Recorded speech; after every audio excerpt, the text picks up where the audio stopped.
valve brake po mga kalangis. Ayan, singaw po dito. Dito po ang singaw ng ating port valve. Pwede po natin i-repair yan.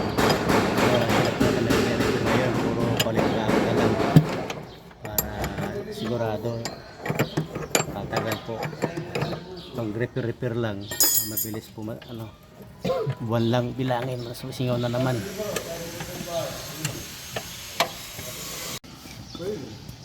Dito po ang singaw. Ano po.